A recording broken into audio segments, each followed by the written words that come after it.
Hello everyone.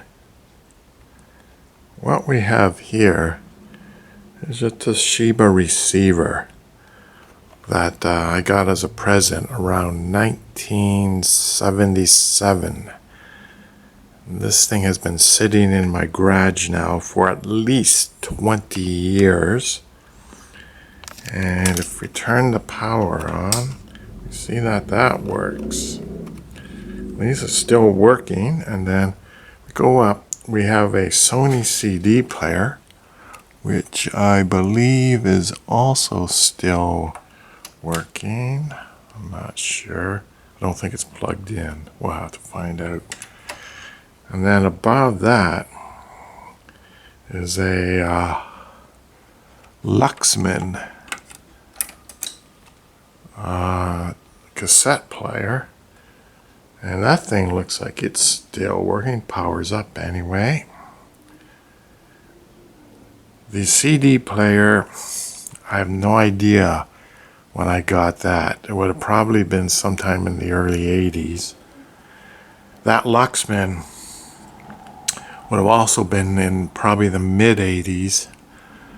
And of all the audio equipment I bought over the years, that's been the biggest lemon of all of them. It actually was a piece of junk, really. I replaced it within 2 years.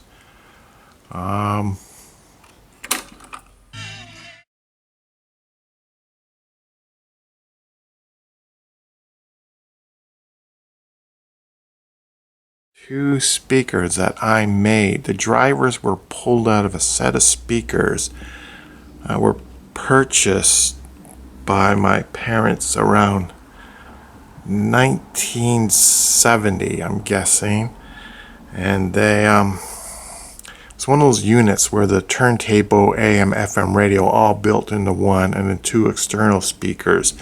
For whatever reason, it might have been the size of the cabinet, I pulled the drivers out and put them into these little boxes probably around 1976, maybe when I went off to school.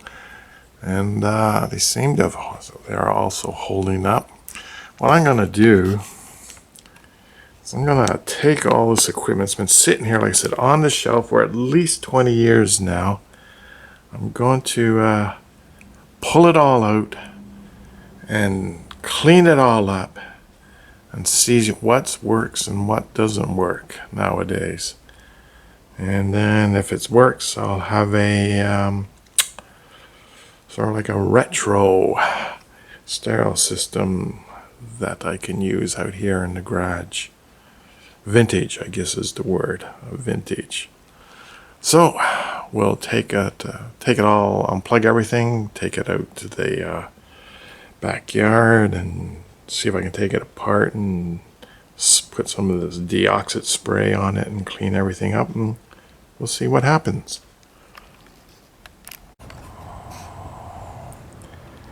So I've taken the cover off.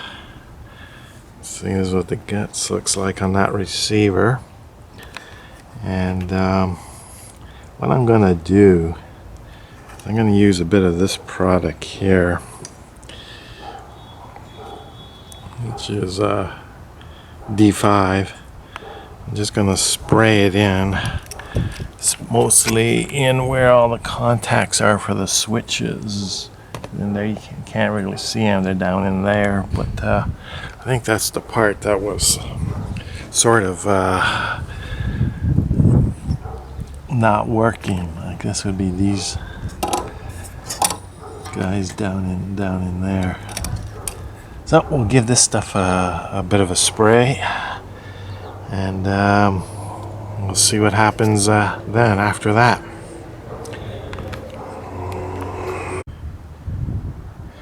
You can see where I pulled one of these speakers off the shelf, and from the outline of the desk you can see where a cassette was sitting and a CD jewel case was sitting. So that's basically 20 years of dust. Not bad. Not that much dust for 20 years. Oh well. Clean it up. We'll see what happens. Thought I would just show the back of that receiver as well. since we saw the front when it was in the garage there. Pretty basic for the receivers in those days.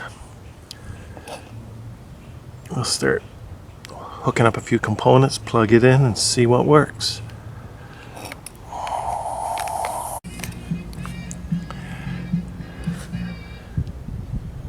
So I took it all apart, cleaned it all up, put it back together, plugged in the components.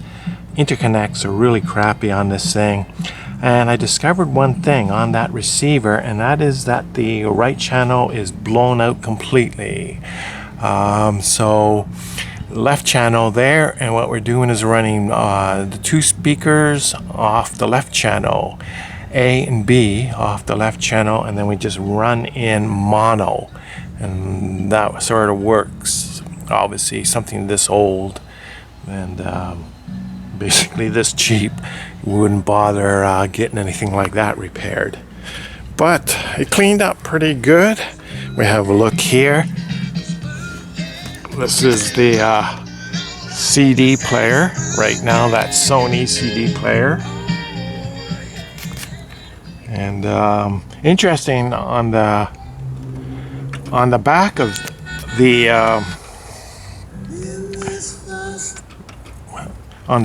back of the receiver, there is no CD input. I guess CDs weren't being built when this receiver was being built, but it's working good. So you can see we're in mono, and we're just running speakers A and B just to get both speakers working. These speakers sound really cruddy. I bet this thing probably sounded better if it had a half decent set of speakers. But tape deck seems to be working as well. Should mention all the lights, LED displays, everything is working okay. That's no joke. This is actually let me turn it around here, you can see it. This is a pretty good release here. If you ever see this in the dollar bin, I would strongly recommend you pick it up. Personally, I have no idea what I'm doing with cassettes. I can't recall ever buying cassettes. I must have found those at the flea market for like 20 cents or something. And then we have the FM is also working. Let's just so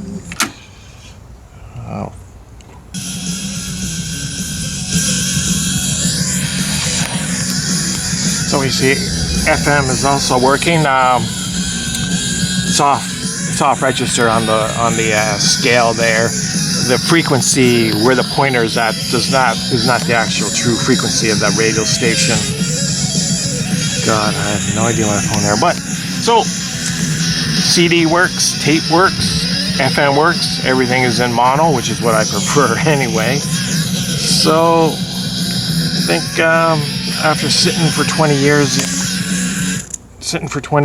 in the garage, not bad. It's if I can get maybe a decent set of speakers for cheap, some real small bookshelves, it'll be a good system for the backyard in the summertime. And so it was worth cleaning up and giving it a spray. Anyway, as always, thanks for watching. Have a great day.